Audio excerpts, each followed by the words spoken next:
Queridos irmãos, queridas irmãs, mais uma vez, saúdo a todos. Quero saudar especialmente também os sacerdotes que concelebram esta Eucaristia, os diáconos e os seminaristas. No final desta missa, faremos o envio missionário de um grupo de seminaristas que aqui estão e farão a sua semana missionária agora nesta semana que está iniciando. Portanto, é também esta uma intenção da nossa missa pelos nossos seminaristas que se preparam para o sacerdócio e também claramente para a missão que não está somente lá longe, mas está aqui perto. Cada padre é também um missionário, cada paróquia é um espaço missionário e cada comunidade paroquial é uma comunidade missionária. E para isso os seminaristas estão se preparando, visitando paróquias, visitando as comunidades, as casas, as famílias, os doentes, os hospitais, visitando os ambientes mais variados onde estão as pessoas, os pobres, os prisioneiros e assim por diante. Peço, portanto, uma oração especial por eles, pela missão que vão empreender aqui, e um grupo dos nossos seminaristas diáconos estará também partindo para a missão lá na Amazônia, durante 2 meses. Também isto, uma experiência missionária para se prepararem para o serviço pastoral e missionário nas comunidades. Hoje, a Igreja se alegra com a celebração de São Pedro e São Paulo, mártires, apóstolos da Igreja, que deram seu sangue em testemunho por Jesus Cristo. E a Igreja se firmou a partir da pregação de Pedro e de Paulo, claro, de todos os apóstolos, mas os mais mencionados e que mais influíram foram Pedro e Paulo nos inícios da vida da Igreja. E os seus escritos, o seu testemunho continua a marcar a Igreja também hoje. Hoje, sendo dia do Papa, nós lembramos de maneira toda especial o Papa Francisco e a Igreja toda reza por ele. Em todas as missas, nós rezamos pelo Papa, porque assim a Igreja manifesta a sua comunhão com o Papa. Mas hoje, de maneira especial, dia de São Pedro e São Paulo, nós somos chamados a rezar especialmente por ele. E seguimos aquilo que a Igreja fez já no início.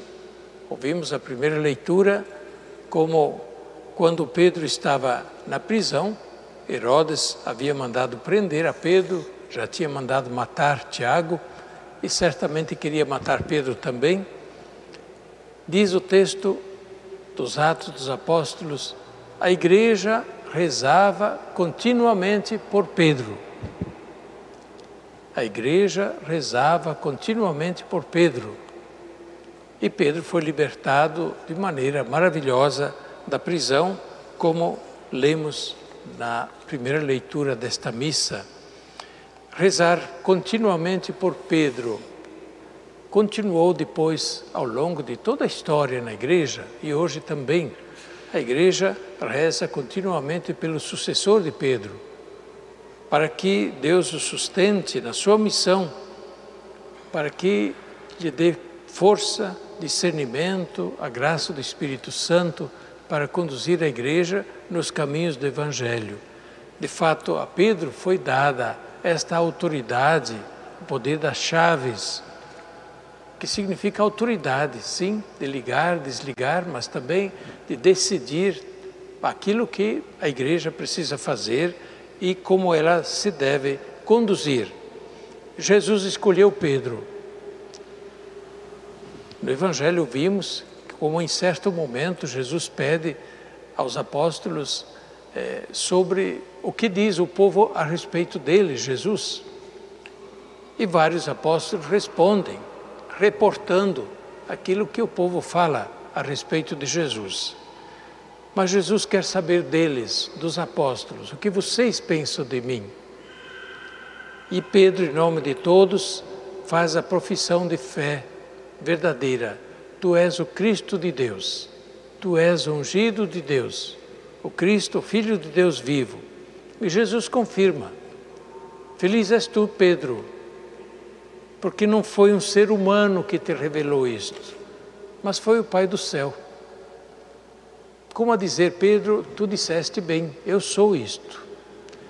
E por isso Jesus confirma Pedro também na sua missão.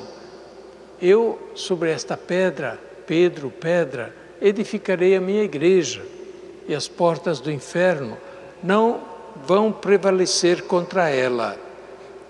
Jesus edifica a sua igreja sobre a fé de Pedro, testemunho de fé de Pedro. Qual é esse testemunho, basicamente? Tu és o Cristo, Filho do Deus vivo.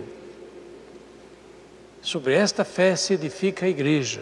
Claro, tudo mais que segue a partir desta primeira afirmação de fé a respeito de Jesus. Se Jesus não fosse aquele que é, a igreja não seria aquilo que ela veio a ser, aquilo que ela é. Nós cremos em Jesus Cristo, Filho do Deus vivo, assim como Pedro professou, e, naturalmente, daí vem todas as outras consequências da nossa fé. A segunda leitura nos traz a figura de Paulo. Hoje lembramos Pedro e Paulo, os dois grandes apóstolos. Paulo está preso a essas alturas de sua vida. E ele escreve ao seu fiel discípulo Timóteo, a partir da prisão. Está em cadeias, ou seja, em correntes, preso e esperando a morte, a execução. Já tinha sentença. Por isso ele diz a Timóteo, palavras de conforto e ao mesmo tempo incentivando Timóteo: continua firme, porque eu já estou no fim da minha carreira. O meu fim se aproxima. E ele diz a palavra que todos nós quereríamos dizer um dia, mas é bom que a gente diga todos os dias isso para nós também. Combati o bom combate, estou firme na fé. Combati o bom combate, a causa boa e justa, o bom combate de Cristo, do Evangelho. Não me desviei do caminho da honestidade, da justiça, da retidão. O bom combate de estar do lado de Cristo. Conservei a fé, mantive firme a fé, não me desviei, não perdi a fé, não desanimei. No meio do bom combate, e quantos combates Paulo enfrentou, permaneceu firme até o fim, e está firme diante da morte que se aproxima. Combati o bom combate, guardei a fé. E agora, diz Paulo, me resta esperar a coroa da justiça, o prêmio que Jesus prometeu a todos aqueles que o amam, não só a mim, mas a todos aqueles que também o amam. A esperança, sim, do prêmio do bom combate. Não combatemos à toa, em vão, e não pretendamos que este prêmio já seja pleno aqui nesta vida. Esta vida, sim, temos muitas consolações que nos vêm da fé. Mas Jesus não prometeu só consolações. Prometeu também que teríamos muitas cruzes e perseguições. Por isso, como Paulo, também nós, através das cruzes, dificuldades da vida, não percamos o rumo, a fé, o bom combate. Hoje, de modo especial, nós olhamos para o Papa. E na figura do Papa vemos a missão de Pedro e a missão de Paulo. A missão de Pedro de confirmar os irmãos na fé do Evangelho, a fé em Cristo. E é o que o Papa faz. Em nome de toda a Igreja, confirma a todos nós no caminho da fé. Por isso que é importante ouvir o Papa, dar atenção às palavras do Papa, que nos orienta, nos instrui a todos e nos vai recordando qual é o caminho verdadeiro da igreja. Não se compreende um católico que não dá atenção ao Papa. Nós todos devemos sim dar atenção ao Papa, às suas palavras, que devemos receber com respeito, e também com obediência, a obediência da fé, a palavra do Papa. Ele tem esta autoridade de confirmar a igreja nos caminhos da fé. É claro que ele não o faz sozinho, mas em última análise ele tem a suprema autoridade para fazê-lo. Ele o faz junto com todos os bispos, e cada bispo na sua diocese, estando ele em comunhão com o Papa, é também aquele que confirma os irmãos na fé, aquele que vai indicando o reto caminho da igreja. Por isso, estar em comunhão com os bispos, estar em comunhão com o Papa, o sucessor dos apóstolos, esta é uma regra de fé da igreja para nós católicos. E hoje é o dia que a gente precisa recordar isso. Precisa recordar, porque isto parece que não está tão claro na cabeça de muitas pessoas e de muitos católicos, que já olham para o Papa com indiferença, com desconfiança e até com desprezo. Que pena, que pena. Isso não é do bom católico. Os católicos estão com o Papa. A Igreja Católica está com o Papa. Quem não está com o Papa, a Igreja Católica está com o Papa. Tenhamos bem claro isso. Por isso mesmo, se professamos a fé católica, nós devemos sim respeito, obediência e comunhão com o Papa. Essa é uma regra que nós temos na nossa Igreja Católica. É importante hoje, dia de São Pedro e São Paulo, que nós pensemos nisso. O Papa também tem a missão de Paulo, não só manter a Igreja unida na fé, mas também a Igreja missionária. Paulo, o apóstolo missionário, aquele que mais fez para a Igreja se difundir no meio dos povos, dos pagãos, naquele início do cristianismo. O Papa também tem esta missão de continuamente enviar a Igreja em missão, continuamente ajudar a Igreja a partir novamente em missão, de não esquecer que ela é uma Igreja missionária. Então a dimensão missionária também faz parte da missão do Papa. E ele, Papa Francisco, em nossos dias, está fazendo isso com muito ardor e convidando, chamando toda a Igreja a se renovar na missão.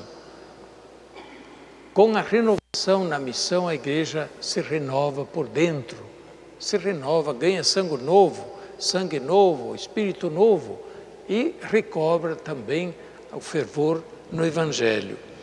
Por isso, queridos irmãos, queridas irmãs, nesta missa hoje, queremos de maneira muito especial rezar pelo nosso Papa Francisco e renovar também a nossa comunhão de fé, nossa adesão a ele, enquanto ele é sucessor de Pedro, aquele que tem a responsabilidade maior de conduzir a Igreja nos caminhos do Evangelho.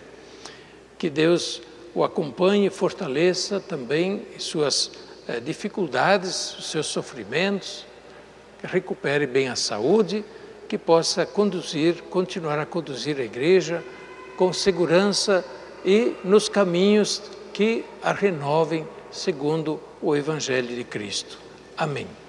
Este programa tem o apoio dos nossos benfeitores. Seja você também um benfeitor, evangelizando com a gente. 0 Operadora 11 4200 8080.